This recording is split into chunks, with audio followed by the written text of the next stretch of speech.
Good morning. We'll start the Public Safety, Security Policy, and Finance Committee. We'll start with the roll call. Johnson. Here. Lomer. Here. Hillstrom. Here. Becker Finn. Here. Considine. Here. Dean. Here. Frankie. Here. Grossel. Here. Howe. Present. Lucero. Here. Newberger. O'Neill. I'm here. Pinto. Here. Uglum. Ward. Here. Zerwas. Here.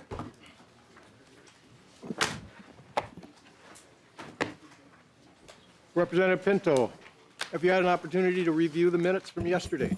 I did, Mr. Chair, and I would move approval of them. All those in favor say aye. Aye. Opposed? Minutes are approved.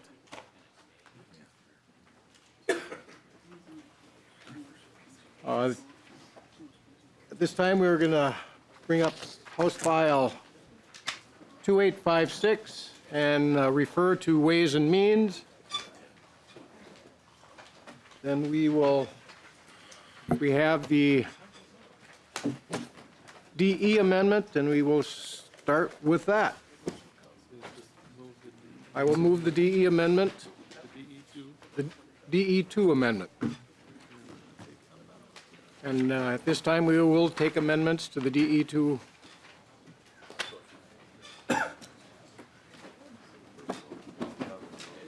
First one is A18-0773.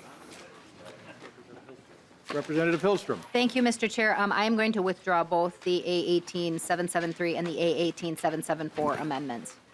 Thank you, Representative Wilson. Hillstrom withdraws the 773 and 774 amendment. Mr. Chair, Representative Newberger. pardon me for the interruption, Mr. Chair, but did I miss, did we have to vote to approve the motion on accepting the DE2? Do we need to do that? We're adopt not it? at this time. We are doing amendments to it before we adopt it. All right, thank you, sir.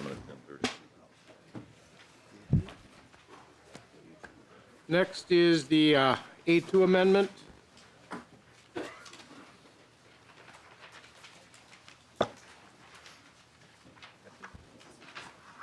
Representative Howe.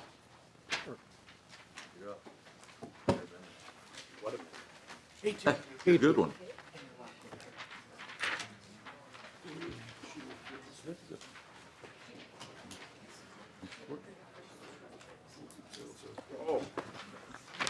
Yes, thank you, Mr. Chair. My mind was in a total different place at the present time. So what this amendment does is it includes the, it basically does what we discussed in the committee is it requires the manufacturers and the installers of the interlock system to actually pay for the tow and the repair of the vehicle if their piece of equipment is the fault for the vehicle not working. So basically what it does is it puts the onus on the installer of the interlock system and makes sure if they're as reliable as they say they are, this shouldn't be a big cost to the installers, but it gives the people that have the interlock system in place some reliance that the installers are going to be standing behind the piece of equipment. Representative Dean.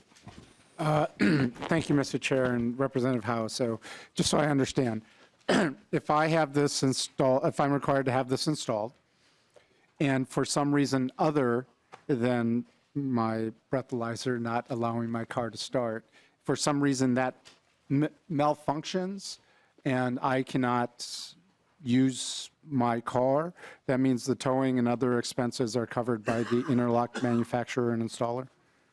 Representative Howe. Are you saying it's something other than the interlock system? No, I'm saying if somehow the installation or the interlock system malfunctions, other than me not being able to activate because I've been drinking, that they then would be responsible for any tow charges or other type of charges that would come because of that. Representative Howe. That's correct, Representative Dean. Thank you. Thank you, That's Mr. Chair. Representative O'Neill. Thank you, Mr. Chair. And thank you, Representative Howe, for bringing this forward and closing that loop. And I know that was policy for at least one of the companies. There are several companies, and so I appreciate you bringing this forward, and I consider this a friendly amendment. Thank you so much. All those in favor of the A2 amendment, say aye. Aye. Opposed? The amendment is adopted. The next amendment will be the A10 amendment. I believe it's Representative Zerwas. Thank you, Mr. Chair and members.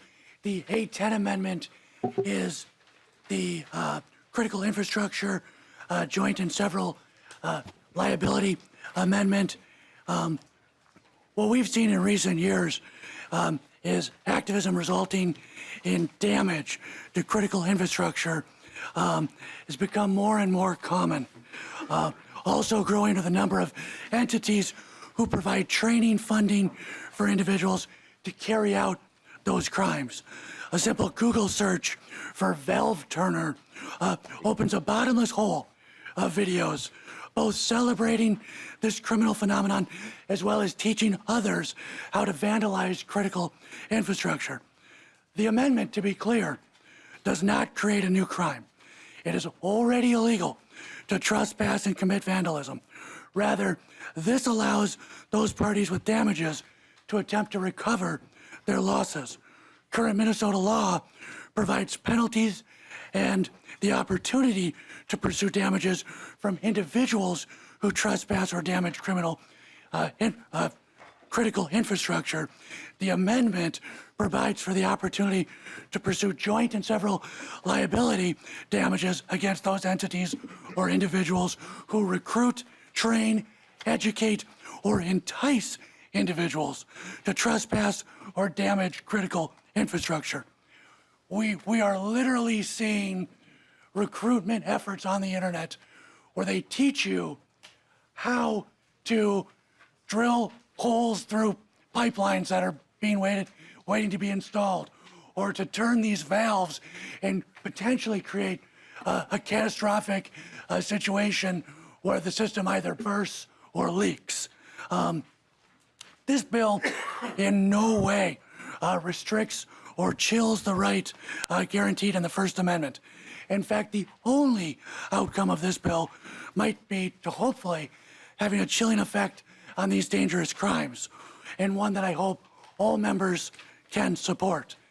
And Mr. Chair and members, it is my intention with the A10 at this time to not offer the A10 for a vote in this committee, but to bring it up at a later time. And so at this point, I'll withdraw the A10, but knowing that we remain committed to having this a part of your final bill. Thank you. The A10 is withdrawn. Next will be the A3 amendment. Representative Zerwas. Thank you, Mr. Chair. Thank you, Mr. Chair. Thank you, members. The A3 amendment deals with administrative subpoenas and clarifying language on what is covered under an administrative subpoena as far as account or subscriber information. This was brought to me by an investigator connected with the Internet Crimes Against Children Task Force, who need a little bit more clarity in helping get subscriber information through administrative subpoenas. I spoke with the staff of the Civil Law Committee, and I spoke with the Minnesota County Attorneys Association.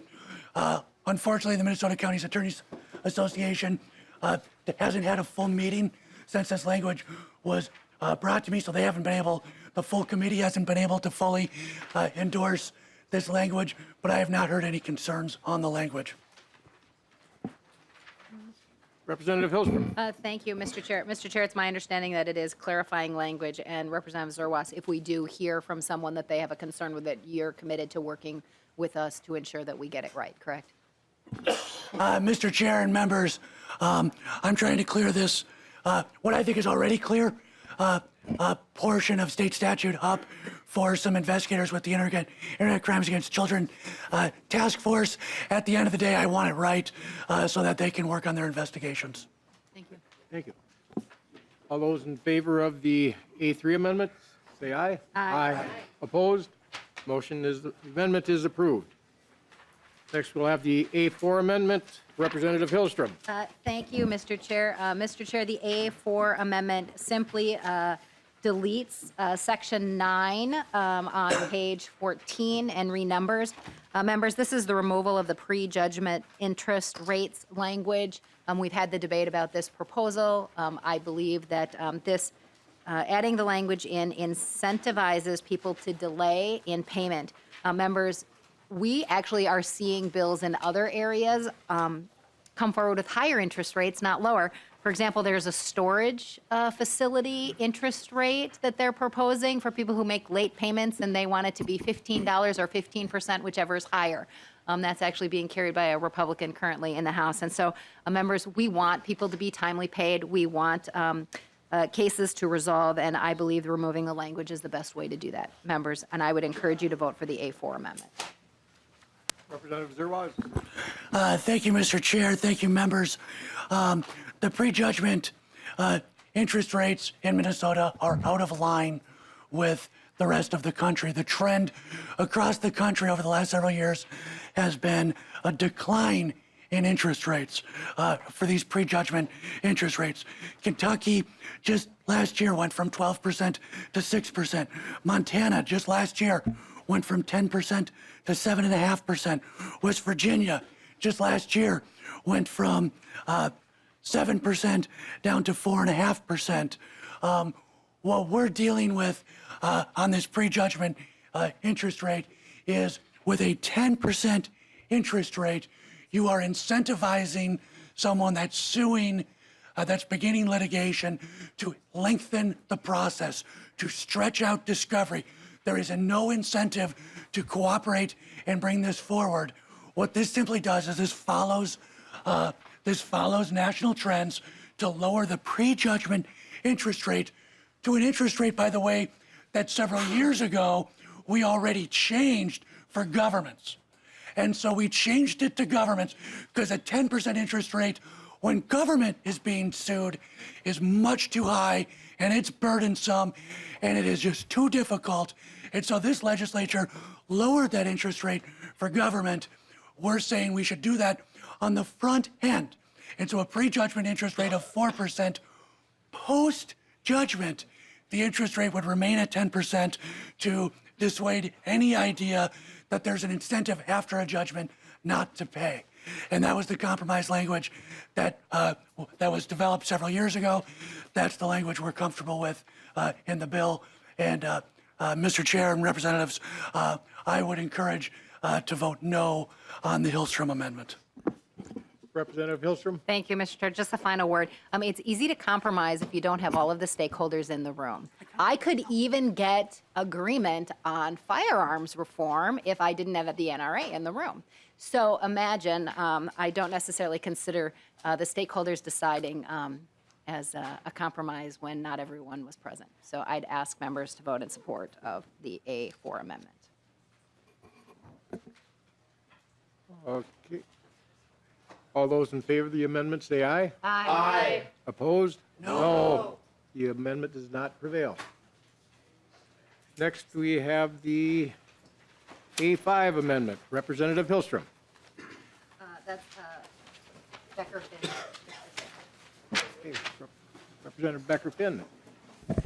Thank you, Mr. Chair. And so this amendment would remove the language on increasing the penalties for interfering or obstructing traffic, and remove the language that increases penalties for restricting access to transit.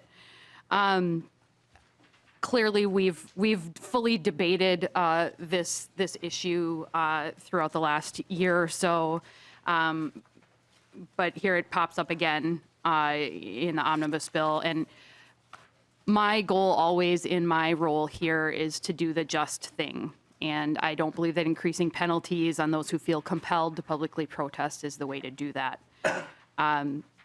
If we continue to see protests, that should tell us that we have work to do to address the underlying injustices that lead people to protest in the first place.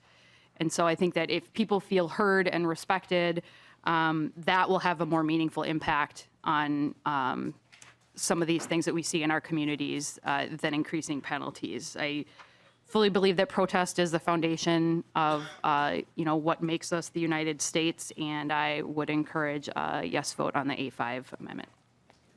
Representative Zerwas. Thank you, Mr. Chair. Thank you, members. I would encourage members to oppose the Becker-Finn amendment. House File 390, the language relating to that, has passed off the floor of the House as a part of the Omnibus bill in years past. The governor, in his recent statements, expressed public support for this bill, and so I think we should join the governor and keep this language in the bill.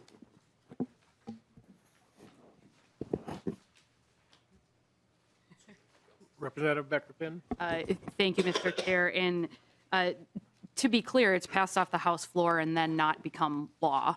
And I believe, and maybe someone else knows, but I believe the governor's comments were related to Section 13 and not Section 14, the difference between freeways and airports and transit vehicles. So I just want to make that clarification. Representative Dean. Thank you, Mr. Chair. I was going to reiterate that I don't believe that the governor has agreed with all sections of the original bill and all sections of this amendment. And, the foundation of our country was based on protest, and there was damage to property.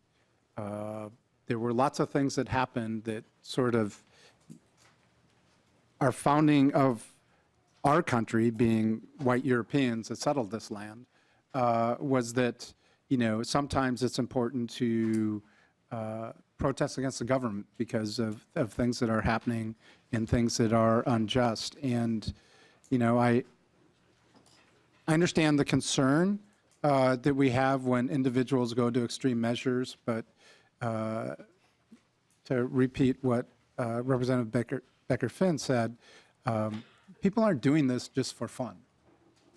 They're doing this because they've tried, and they've tried, and they've tried again to try to change laws that disproportionately impact different groups in our state. And I think that increasing the penalties is, in some weird way, thought to be a deterrent to make sure this doesn't happen. And really, it's not a deterrent. It's something that's just meant to penalize people even more. But I would assume that protests will continue and that individuals will be arrested if we move forward with this. And I don't think it's the author's intent to have more people arrested, to have more people put in jail as a result of these activities. I actually think that, the author's intent is to stop people from doing this. And I think the way that we stop people from doing this is we actually address the underlying causes and concerns for quality of life of individuals in a state. So I would ask that people support this amendment. I think it's a great amendment, and we can move forward and not have to worry about the governor vetoing another bill.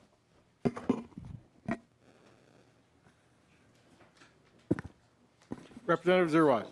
Thank you, Mr. Chair. And Representative Dean, I respect, I respect where you're coming from, and I get what you're saying.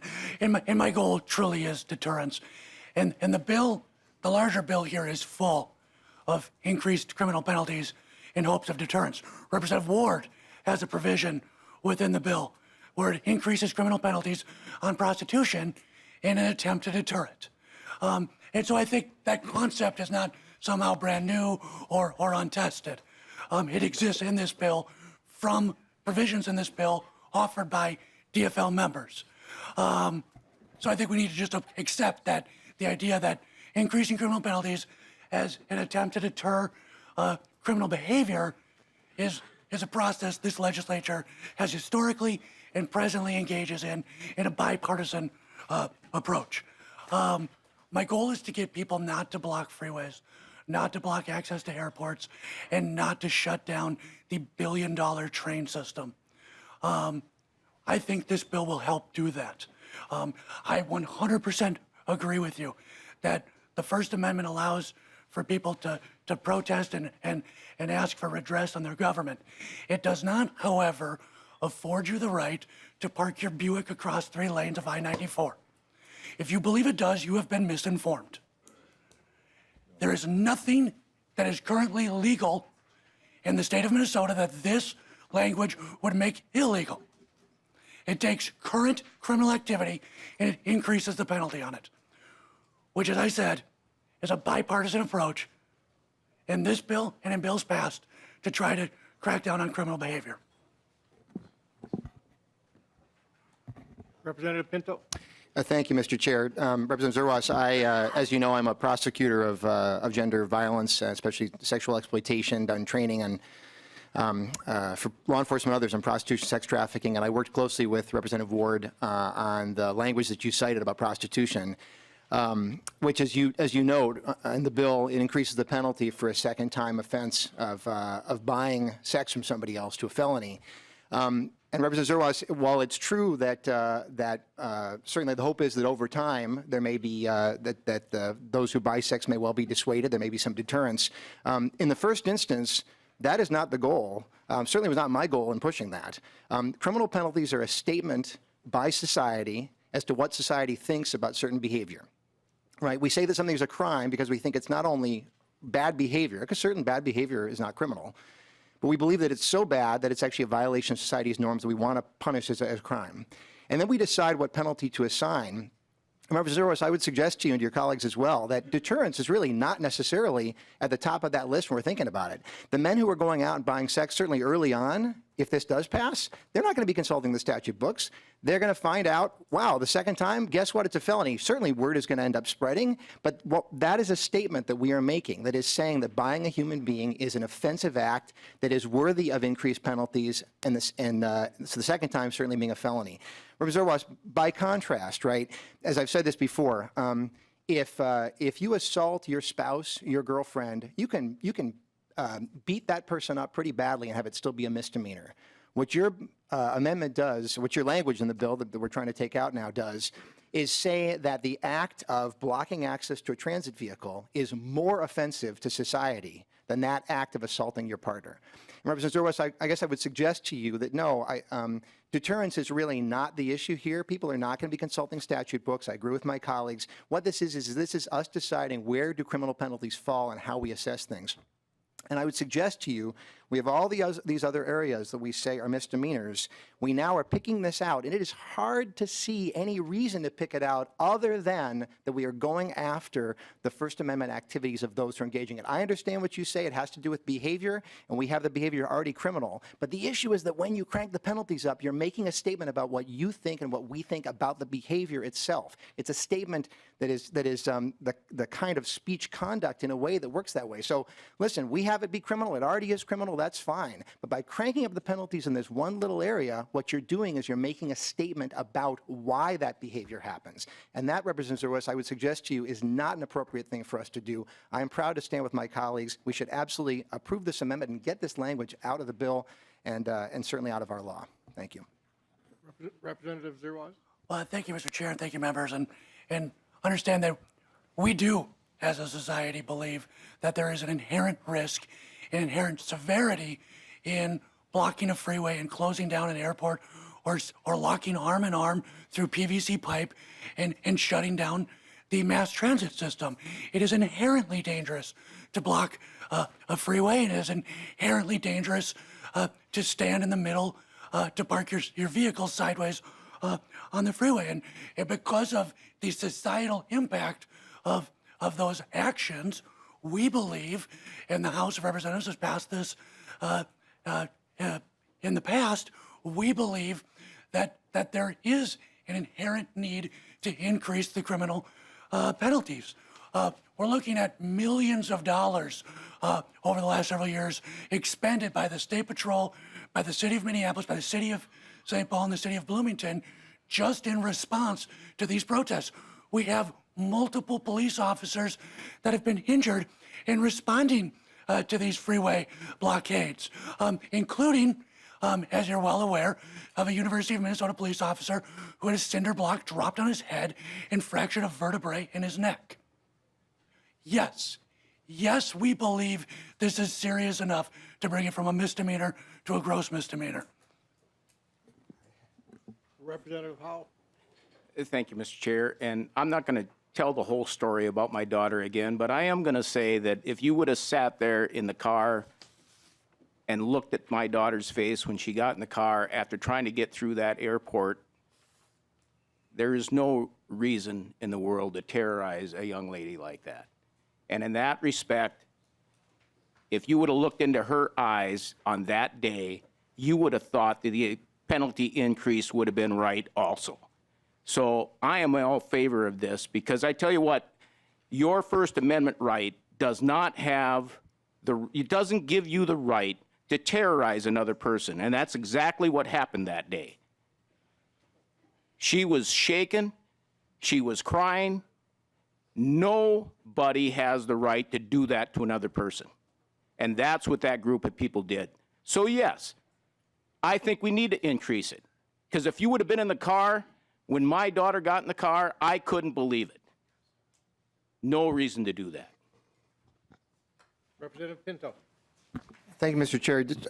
I guess I want to ask Representative Zerwas, on line 47.22, the restricting passenger access to the transit vehicle. I mean, I ride transit all the time, and it is I don't want to have my access blocked. And again, that would be criminal. I guess I'm just trying to understand why that particular piece is so much worse than again an assault on a spouse. That particular just to zero in on that particular piece. Representative Zerwas?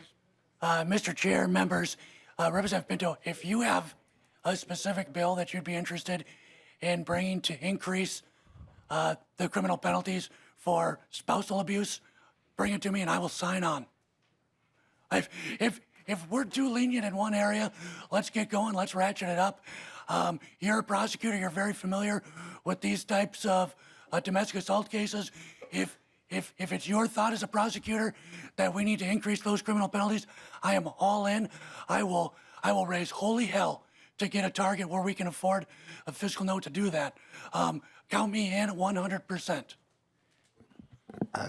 Representative Pinto? Thank you, Mr. Chair. I don't know that was responsive. I would like to get a response to my original question. I'll just note a reminder that as we increase penalties in one area, if we were to increase penalties in that area, then that means that when somebody causes substantial bodily harm, instead of it being a level 4 felony, 5 years and $10,000 fine, well, we're going to have to increase that as well. We're going to keep on increasing penalties all the way up, because otherwise, then you're devaluing when increased harm is caused. It's an entire framework of penalties is the idea here. And so picking any one thing, that's true, we could increase that one thing, but now we're devaluing the next level up, so we better increase that too. And boy, you're going to have quite a target if we're going to be increasing all those penalties all the way up the chain. But I guess I do just want to ask, restricting passenger access to the transit vehicle, that seems to you to be a gross misdemeanor level crime, and can you just explain why that is? Representative Zerwas? Thank you, Mr. Chair, members. Understand that in current statute, restricting passenger access to a transit vehicle is already a felony if it's done with force or violence. And so going from misdemeanor to a gross misdemeanor, it doesn't seem out of the norm. It seems right in line with the fact that you can already be charged with that and have it be a felony. Thank you, Mr. Chair. I'll just, if I may, I'll just conclude just noting that that we have, as I said before, we have a framework of penalties that are established for a reason, and we want to be really thoughtful about what we're doing in each of those pieces. I would say that when there's force or violence involved, that is a really significant difference than when there's not. I remain opposed to the language, and I'm grateful to Representative Becker-Finn for bringing the amendment forward, and I'm supportive of it. Thank you, Mr. Chair. Well, and Mr. Chair, just really briefly, Zerwas? if you march out on the freeway or you pull your vehicle perpendicular on I-94, the only reason there's not force or violence involved is because you're counting on 17 other cars having really good brakes. That's what you're counting on. You're counting on every moving motorist at 75 miles an hour, and semi-trucks and school buses and ambulances. There's no there's no force or violence because you're counting on them to stop. We have seen instances where people are getting hurt. This is a health safety issue. We need to prevent people from blockading the freeways, the transit operation, and the airports. Please be quiet. Representative Becker-Finn. Thank you, Mr. Chair. And I want to slow us down a little bit because I think the reason this original bill came forward was because of the protest on I-94. And that was because of what happened to Philando Castile. And so when we talk about how dangerous that is, I mean, I know you love the visual of the Buick across 94. But when we think about what compels a person to put themselves in danger, we need to think about why that is. Because people feel really strongly that their government and the people in power are not hearing them and reacting appropriately to some of the things that are happening in our communities.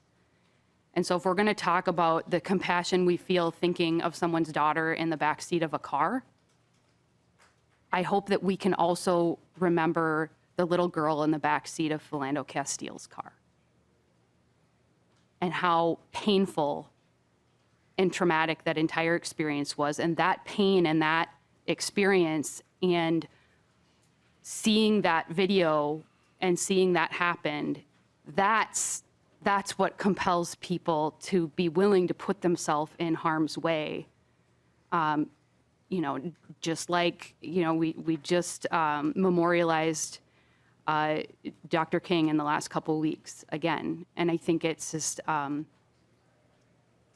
we need to think about what compels people to come forward and put themselves in harm's way, because it isn't to annoy you or scare you, or, you know, if we're going to talk about intent, that's not what people are trying to do. They're trying to get us to pay attention, and increasing the penalties, I think, is not a helpful reaction in paying attention to that pain that communities are suffering. Representative Newberger. Thank you, Mr. Chair, and thank you, Representative Zerwas, for going down this path and having the fortitude to take the stand that you have. I don't agree with pulling out this language. Members, I have been very quiet on this issue. I really could have said a lot last year, but I did not. I thought that the issue had been properly vetted. But let me give you a perspective here from a paramedic's point of view.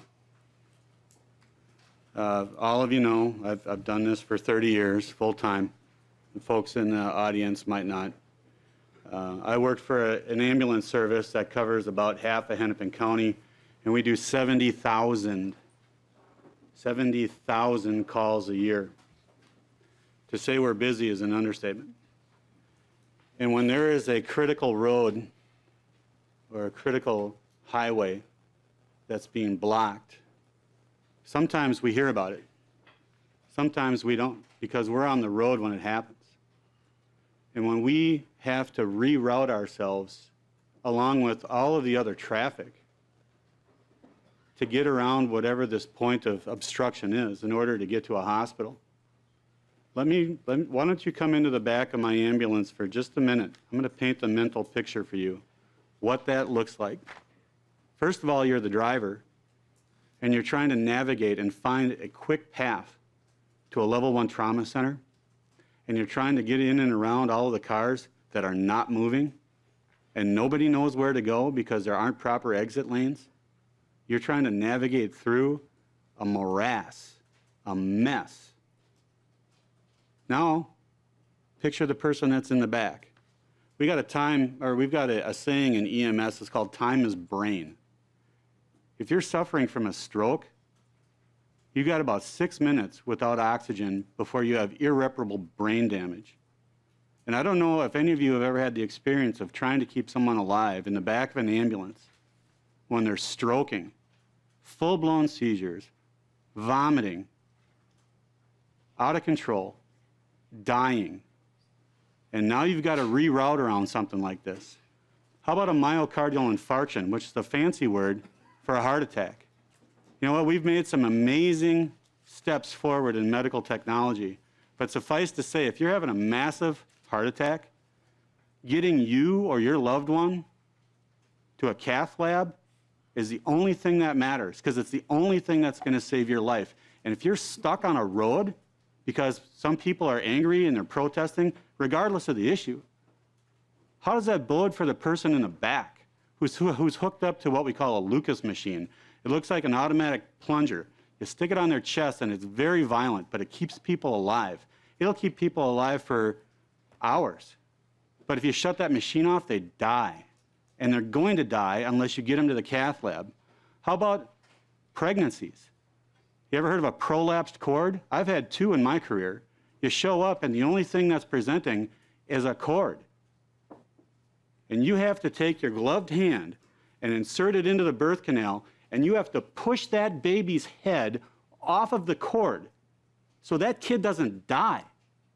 And now you got to sit there in the back of the ambulance with all of that pressure from the contractions pushing against your arm. And you've got to keep that head off that cord, and you are got to sit there all the way down to the hospital to keep that baby alive until you, literally, you're doing this to get into the surgery. And you get into surgery and they throw a blanket over your head and they do a C-section on that woman to save that kid's life. You're telling me this protest is more important? How about asthma patients? Asthma patients are some of the worst cases you can handle if you go into a complete shutdown. They can't exhale their air. You literally have to straddle on top of them. You grab the sides of their chests. You give them a breath. One person gives them a breath of air while you have to literally force, with all of your strength, force them to exhale because they can't. And if you don't get them to a hospital, they are going to die. We have enough delays and we have enough problems.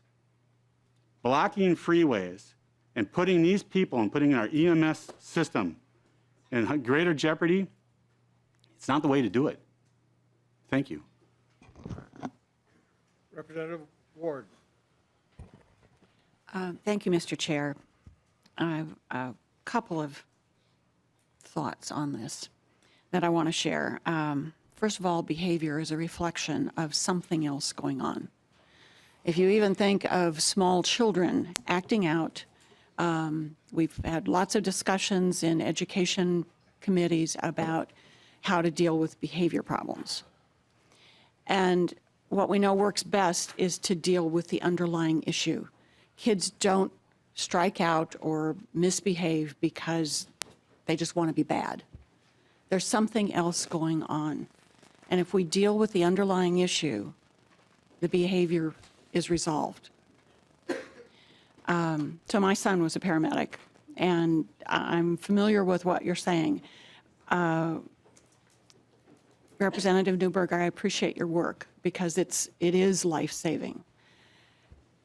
One of the things that I have never heard, but I have thought all along when we were having these protests, is that that was the time when the Capitol was closed. The Capitol complex was closed. And there was no public place large enough for anybody to gather and have protests or rallies. I'm noticing Representative Zerwas shaking his head, agreeing with me on that. There was no place for people to express their outrage, their frustration, and you know, it's like any other behavior, it's going to come out some way. Very strong feelings that have been suppressed for a long time but have a reason for coming out. And there was no place for these people to go. The Capitol is open now. We have a large campus. We have a large venue for people to gather in rallies or protests. And I really think that this, blocking of highways and the airport issue and that sort of thing wouldn't happen again because we have a place for people to gather.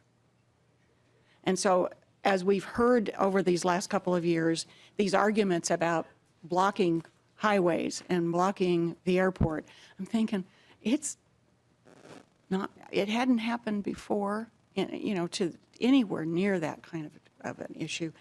I don't believe it would again because people have an alternative place. So I think we're spending a great deal of time and energy and emotion on something that is not really going to be an issue.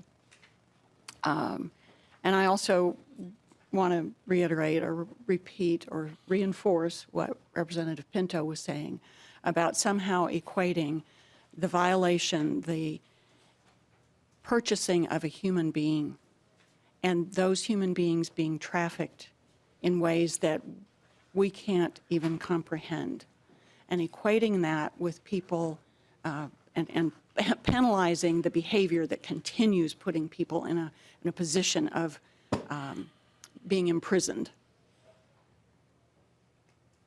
with people expressing their frustration and anger with the inequities that our policies have allowed. Thank you, Mr. Chair. Representative Uglum. Thank you, Mr. Chair, and I'll be brief in view of the hour here, and we've got a lot more to do. You know, I can't help but be struck by the way that these protests have evolved. And when you look at the way it was in the beginning of protests in this country with Martin Luther King and the Freedom Riders and the lunch sit-in counter protests in Selma and things like that, these things have morphed, and we have a lot more violent protests in this country than we had in the past. I have absolutely nothing against peaceful protest, and I think it's an integral part of America. And you're right. I mean, we started this with a Tea Party, with a Tea Party in Boston Harbor, but nonetheless, you know, we are a society based on laws, and we have to protect our people. Representative Newberger, you're so right. I mean, other people are being, the possibilities are horrible. So this bill does not restrict our right of protest. It's something that if you're going to protest, do it right. But let's not be violent about it. Let's not block freeways and public transit at airports and everything else. And Representative Ward, you're right. You know, protests here at the Capitol, I actually like them. I really do. And I think it's a wonderful venue and a good place to exchange ideas. But a freeway is not the place to do that, and violence is not the way to go. And if we have to increase penalties, I think we need to do that to protect the public. Thank you. Representative Becker-Finn. Thank you, Mr. Chair. And I guess just to respond to what Representative Uglum just said about doing it right. Well, I think it sounds like doing protest right to you is whichever way is not inconvenient for you. I didn't say that. And so I think the point of protest is that it is disruptive so that people pay attention.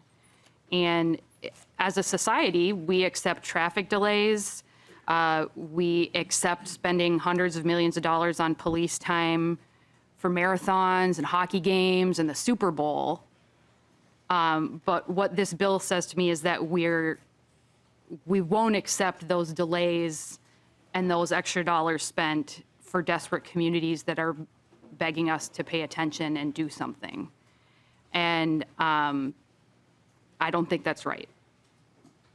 And not to diminish anything that Representative Newberger shared with us, but as a paramedic, I'm guessing you don't take the bus. And so this bill does more than just the freeways and the quickest way to a hospital. This, the current language that we're trying to take out also applies to transit, to buses and trains. And I don't think that really has the impact on our paramedics and our first responders being able to do their work. So we accept delays all the time with traffic. We're forced to here in Minnesota for the weather, for all kinds of reasons. But, you know, I don't see us legislating to, you know, not use police dollars and not to allow, you know, sporting events to disrupt our time and to disrupt our ability to get places. So, I mean, it's just that's the values that are reflected in aiming this language at particular types of activity. Representative Pinto. Thank you. And with that, all those in favor of the A5 amendment, say aye. Aye. Opposed? No. The amendment does not prevail. Next, we have the A12 amendment. Representative Zerwas. Thank you, Mr. Chair, members. I have two amendments coming up here, and I'll try to be quicker than the last one. The A12 amendment is the Alternatives to Juvenile Detention grant. I remain committed to finding alternatives to connecting young people involved with the criminal justice system and finding ways to keep them out of the court system. Our hope is, as the JDAI looks at approaching their sunset, that we're able to find funding for their program to continue. I've been in conversations with the chair and with the committee administrator, and hoping that we can find through the rest of the process before session ends a way to fund this program. Maybe not to the $1.5 million level, but at some level. Unfortunately, we're not there yet, but we're going to keep working on this. I know Representative Dean and I have been working on these issues together for several years now. Before I pull the amendment, I want Representative Dean to help address the issue briefly or two. Representative Dean. Thank you, Mr. Chair, and thank you, Representative Zerwas. You know, this is a program that has done amazing things with our juveniles in the state when they find themselves in trouble. In the past, we were quick to lock kids up, and ultimately we know that when you lock kids up, that sometimes the result is not always a positive thing. This is a program that was instituted over a decade ago, and the amount of kids that we have in juvenile detention in the counties that this is in place have been reduced drastically. And that includes the original counties of Hennepin and Ramsey, including St. Louis and Dakota, and now it's going statewide. And they've recently began to have programs and work with counties in the northern part of the state of Minnesota, and we're actually seeing the reduction like within a year in the number of kids that are being taken to detention centers versus alternatives to that. This is a program that for some reason the sunset happens in a weird year. Usually sunsets happen in budget years. And so that it's not an issue because you can address it during the budget year. But this is a critical, a really critical program that is doing great work. And this isn't just a Minnesota program. I mean, this is a program that's happening all across the country and seeing really good results and really putting young people on a path that they're not going into the criminal justice system. I mean, we keep talking about the increase of individuals in our prisons and in lockup, and, one of the, the best thing is to, when someone gets out, is try to make sure that they don't go back through programs that reduce recidivism. Even better is to make sure they don't go there in the first place. And that's what this program does. And, I know that the plan is to maybe set this aside today and come back to it. But, I don't know if the committee would be amenable to even, putting $100,000 towards this. And, my understanding is there are some areas within the DOC, within MnCOR, that could actually help to keep this program going, because once it goes away, it's going to take a lot more money to reinstate it again than it would to maintain it. And if we can get this into conference committee, I think we can find the resources necessary to continue the program. So, Mr. Chair, I would just ask that the committee possibly consider reducing the $1.5 million request to even $100,000, and that we allocate the money, or request that MnCOR allocate that money for use of this program. Representative Zerwas? Thank you, Mr. Chair. And Representative Dean, I completely agree. And so I've been working with committee staff and the chairman. I'm hopeful that we'll have some options. I would love something as some type of foothold going into the conference with this. The sunset on this program not being on the budget year of the biennium is baffling to me, because what we're doing is we're setting this program up to shut down, really, as it continues to show unbelievable results. And like you mentioned, not just in the metro area, but also in greater Minnesota. And so my commitment to you and the advocates is to continue to work with the committee staff and the committee chair, in hopes of either in Ways and Means or on the floor, finding a way to get a position for JDAI within the bill as it heads to conference. And with that, Mr. Chair, unfortunately today, and just for today, I'll withdraw the A12 amendment. Okay, with that, the A12 amendment is withdrawn. Next, we have the A13 amendment. Representative Considine.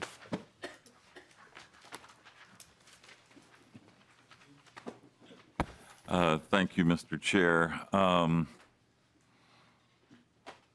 I really didn't think this was going to be that difficult. It was a language change to make the language consistent throughout the fourth-degree assault, where in most of it, it says bodily fluids. There's one area in which it lists the bodily fluids. It doesn't include spitting.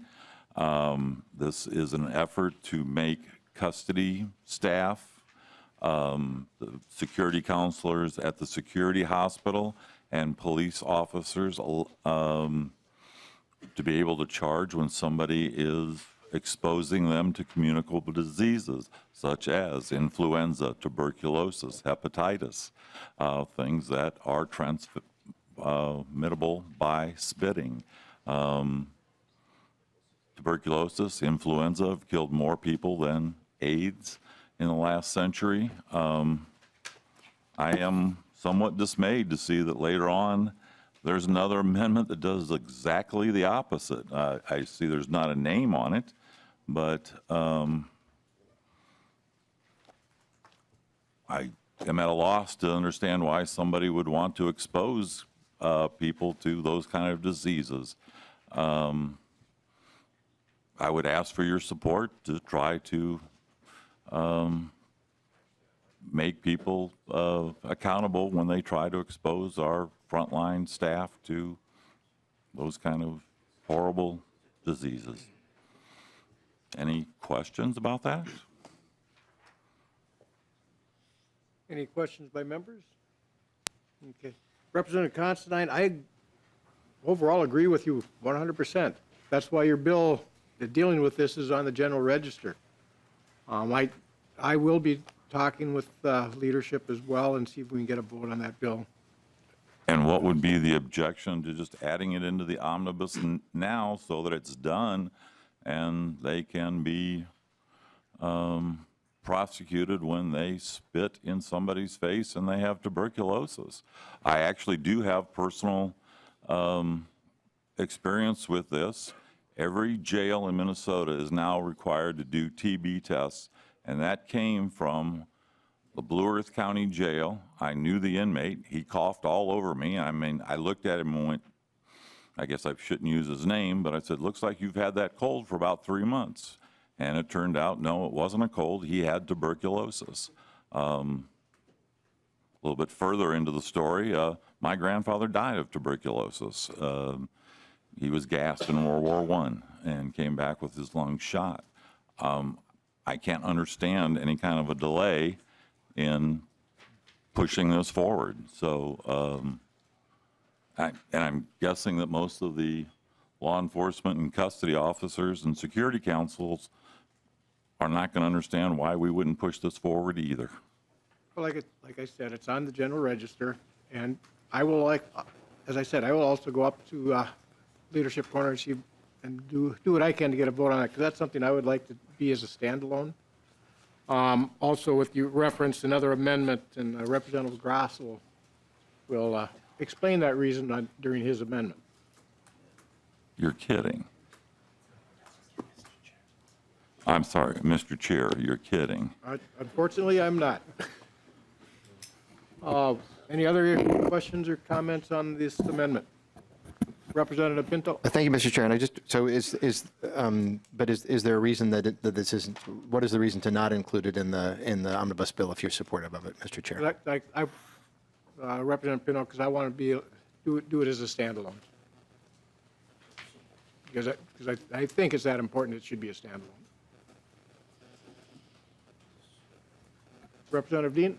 Well, Mr. Chair, I would assume that the bill that we just spent, the A10 amendment, spent over a half an hour discussing should be a standalone too. But, we do things for reasons, and, we don't need to have a half an hour discussion about this amendment.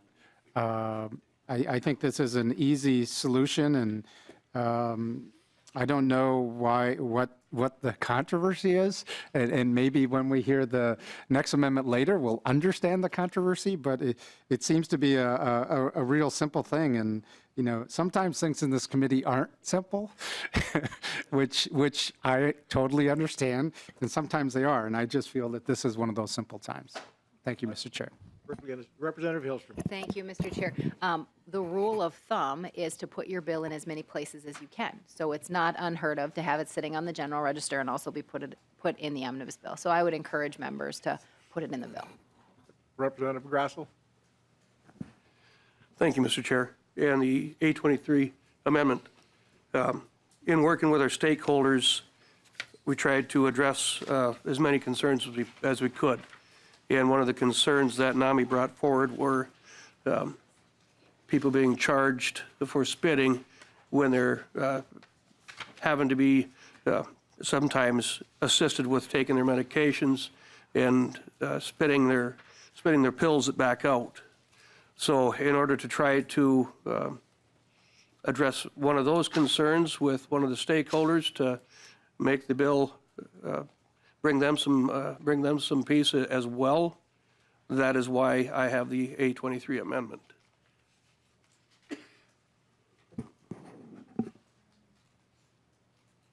Representative Considine. I'm sorry. I'm in one. I'm sorry. I don't understand that reasoning, to be quite honest. Somebody spitting their pills, they're afraid they're going to get charged, when every other facet of the bill they're okay with. Yeah, again, I'm not aware of a single incident where that has ever even been approached. And again, the amendment changes the entire assault bill. It doesn't change just that particular part. That is not consistent. So,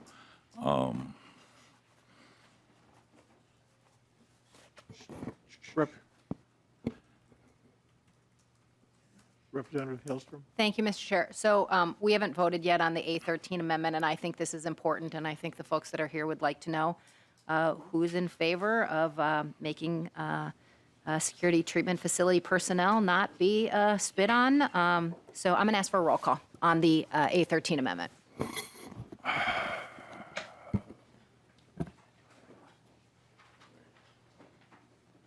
Anyone else?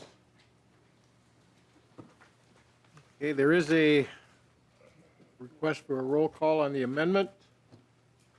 The A13 amendment.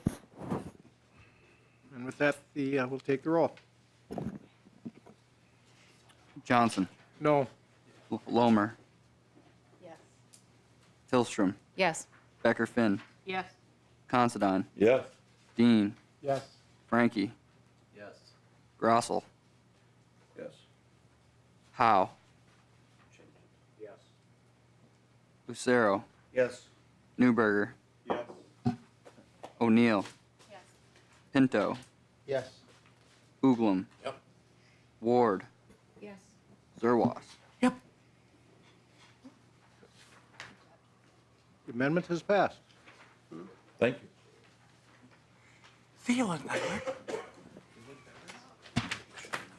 Representative, let's see, next we have House File A16. Representative Zerwas. Thank you, Mr. Chair. Thank you, members.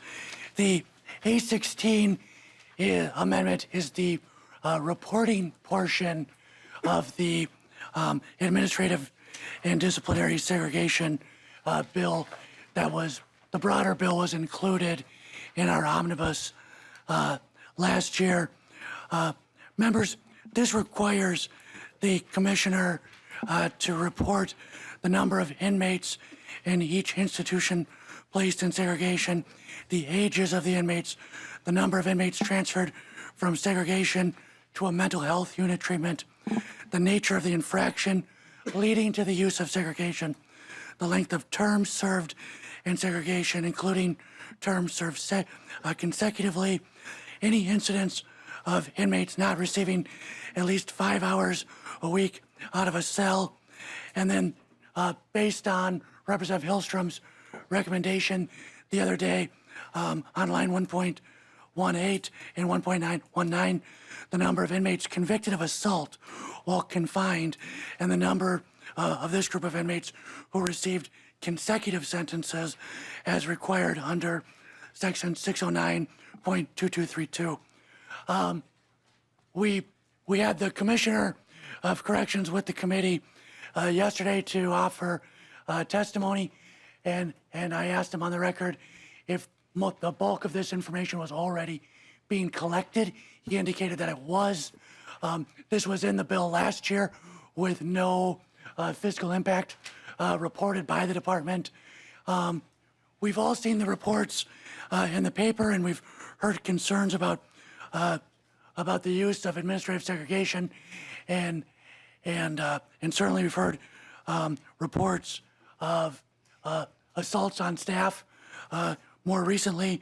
And so I think it's important that this committee wrap our arms around that issue. And I think having the commissioner provide us with the information that they're already collecting would be very helpful. So I ask for a yes vote. Representative Hillstrom. Thank you, Mr. Chair. I would encourage members to support it.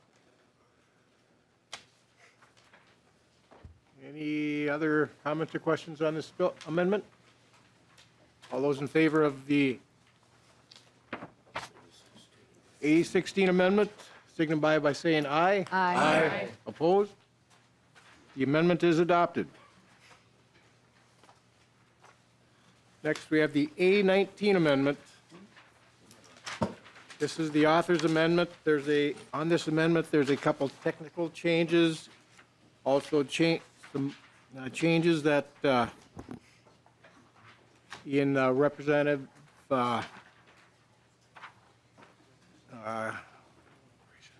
Creech's bill that all those stakeholders have agreed to. Also in the task force for Native and Indigenous people, I'd added the Minnesota Sheriff's Association as a member to that. I believe they were inadvertently left off. With that, are there any questions to the amendment? Representative Hillstrom. Thank you, Mr. Chair. Mr. Chair, in committee, I raised the issue with the new court-appointed language for the guardians, or not the guardians, but the pro bono lawyers having to be qualified. And Representative Creech thought that they didn't need to be, but in fact, under the statute, they do need to be. And so this is deleting that language. And members, I'm fine with there being pro bono lawyers appointed if they're qualified. So between now and the next committee, Mr. Chair, I'm hoping we can talk about that language and see if we can't get it to everyone's satisfaction. That would be great. Anybody else on this amendment? All in favor of the A19 amendment, signify by saying aye. Aye. Opposed?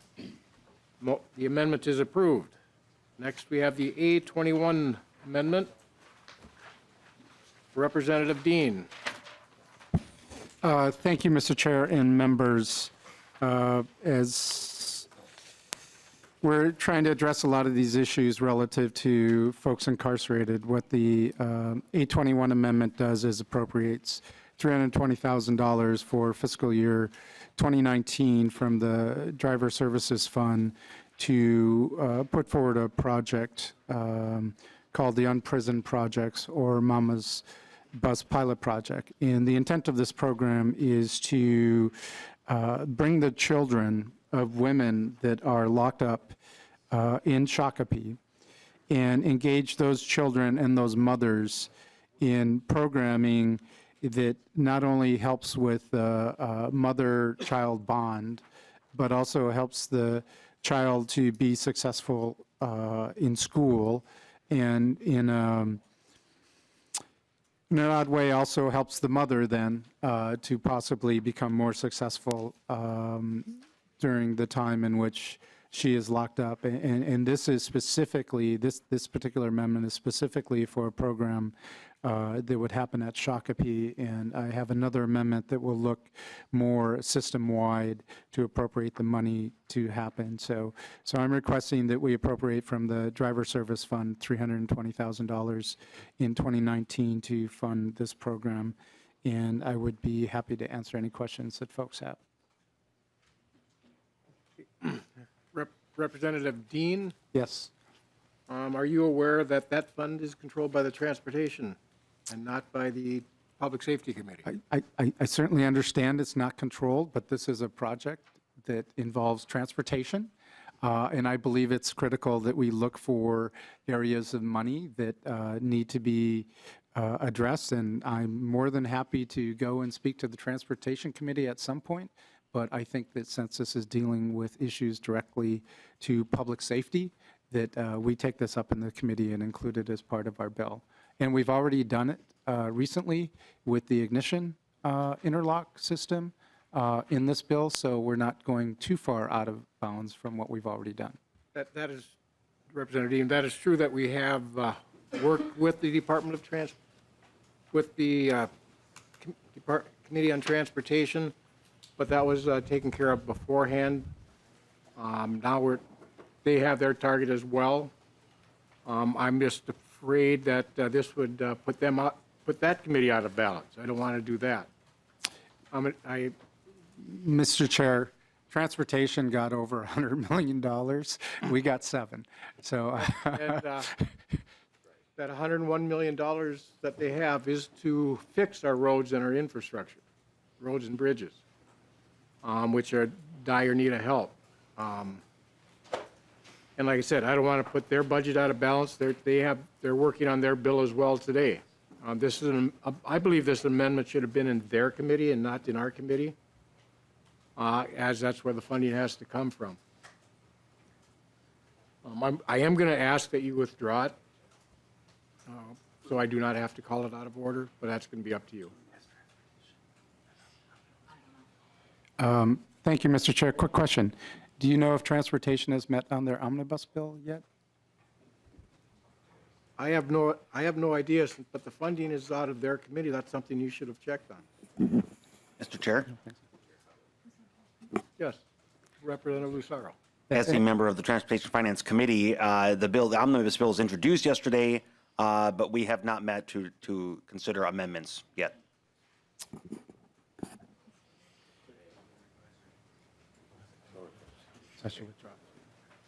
Mr. Chair, in light of what I sense is a protocol of the chair not being willing to dip into another committee's budget to fund a program that's really, really critical, because I think this is a very, very critical. I'll withdraw it at this time, and I'll work with Representative Lucero if he's willing to work with me, and we'll try to get this into the transportation budget. That sounds great.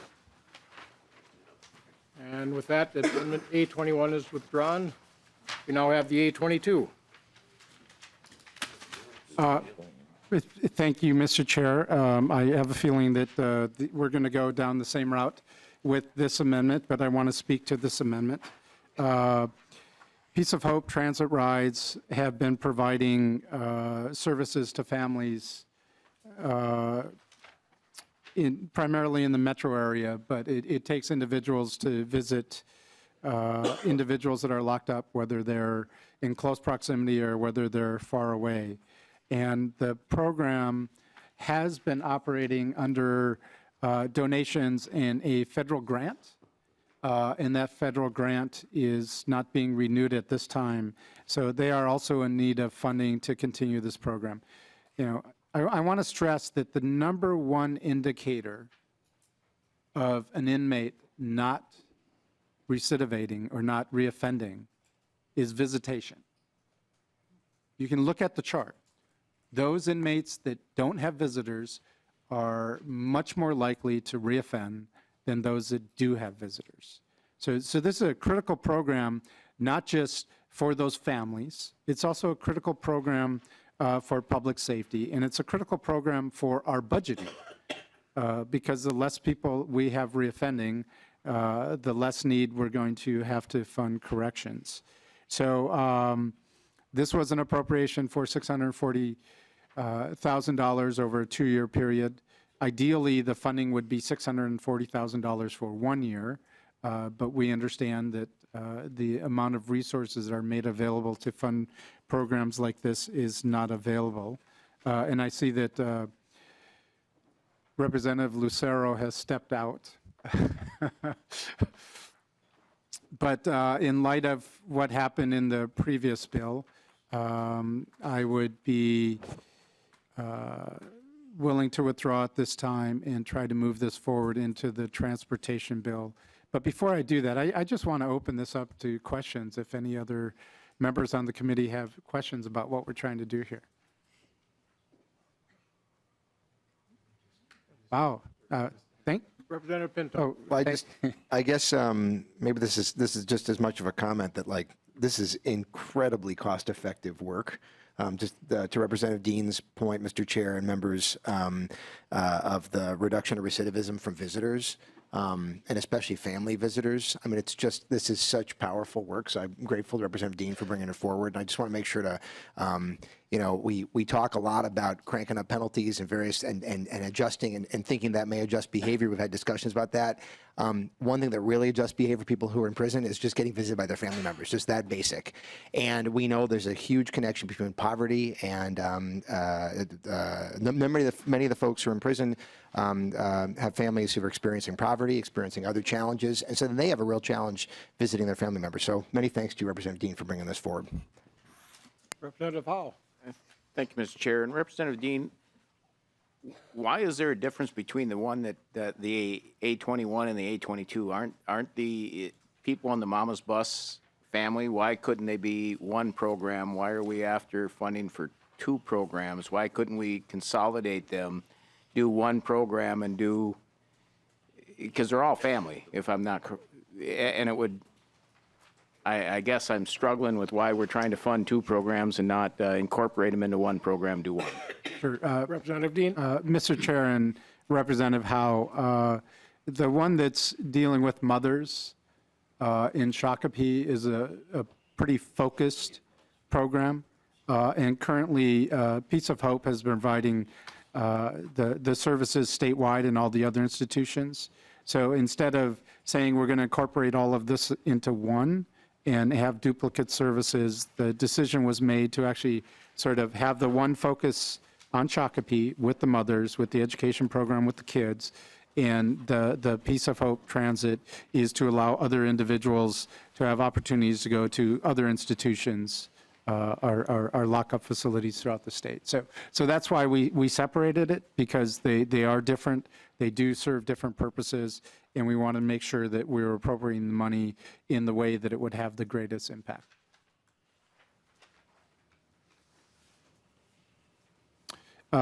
With that, and no more questions, and Mr. Chair, I'll try to work with Representative Lucero to see if we can't get these amendments onto the transportation bill. And with that, I will withdraw A22 at this time. Thank you, Representative Dean, and they both are good programs. The A23, Representative Grossel. Thank you, Mr. Chair. And I talked a little bit about it already, and I think I'm going to, at this time, withdraw the A23. Okay, thank you. A23 is withdrawn. Next, we have the A25. Representative O'Neill. Thank you, Mr. Chair. I'm actually offering this on behalf of Representative Knobloch, who's a de facto member of the committee but cannot offer an amendment. And it still has some issues, and so we're going to withdraw it at this time. The A23 is withdrawn.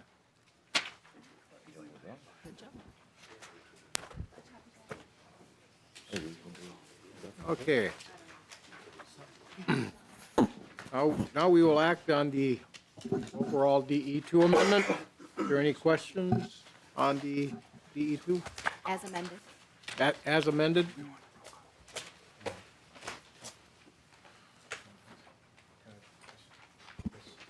Okay. Representative Pinto. Thank you, Mr. Chair. I guess no questions, but a comment before we vote, if now's the time for that. Mr. Chair, members, there are a number of concerns that I have with the bill, some of which have been addressed in amendments and in discussions.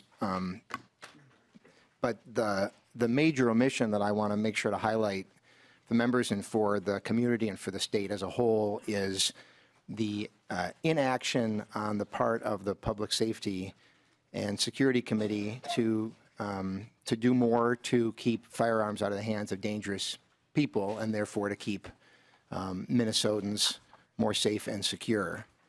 There are two bills, as members know, that are sitting on the table right now. One of them would require that the same background checks that are that apply to most sales of firearms simply apply to all sales of firearms.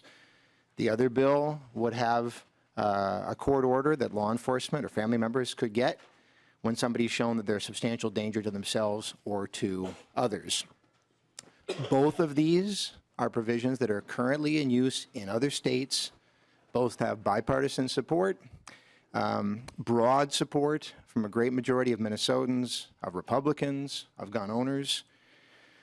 And when our state experiences and our country experiences the level of deaths from firearm from all sources, homicide and suicide and accident for that matter as well, Minnesotans know that we need to take action.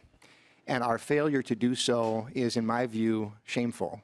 And it is unfortunate that as we have the bill sitting in front of us, we have sitting essentially right on the shelf these two provisions that are ready to go. I've continually offered, and I must say, past today, I'll offer as well. I'm eager to work with anyone to get these bills passed, to do more to keep Minnesotans safe, and to keep guns out of the hands of dangerous people. And our failure to do so in this bill is deeply, deeply disappointing. There are many, many good aspects of the bill. I should note, Representative Zerwas mentioned the increase in holding more offenders accountable who are purchasing sex and using human beings in that just awful, awful exploitative way. There are many other aspects as well. But it's important to me to lift up and to highlight the disappointment on the failure to act on gun violence. Thank you, Mr. Chair, and thank you, members. Thank you, Representative Hillstrom. Thank you, Mr. Chair. Mr. Chair, as you know, the governor had a budget proposal, and many of the items that the governor requested were not included in this bill, and I know that your target would not allow for the governor's pieces to be in the bill in their entirety. I'm hopeful that between now and the time that this bill comes back from a conference committee, that we in fact take care of the needed more than 100 guards in the Department of Corrections, that we take care of the healthcare costs that they so rightly, constitutionally need to have provided healthcare to inmates, and that we take care of the issues that the BCA has addressed with scientists and their caseload numbers. And Mr. Chair, as always, we talk about the public defenders and their great need, and this bill increases the number of cases and the types that they're going to see. And so every time we enhance a penalty, every time we increased the number of folks that are facing prison, we also increase the caseloads for whether it's public defenders or guardian ad litems or the courts. And so, Mr. Chair, I'm hopeful that between now and the time this bill comes back from conference, that more of the governor's recommendations will be incorporated in this bill. Thank you. First of all, let's vote on the adopted DE2 amendment as amended. All those in favor say aye. Aye. Opposed? No. The amendment is adopted.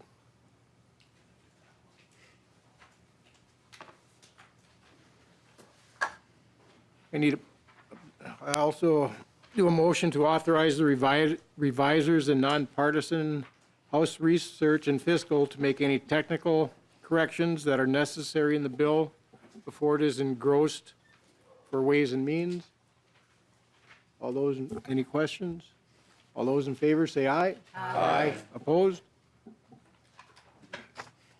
With that, I will renew my motion that House File 2856 be as amended, be re-referred to Ways and Means.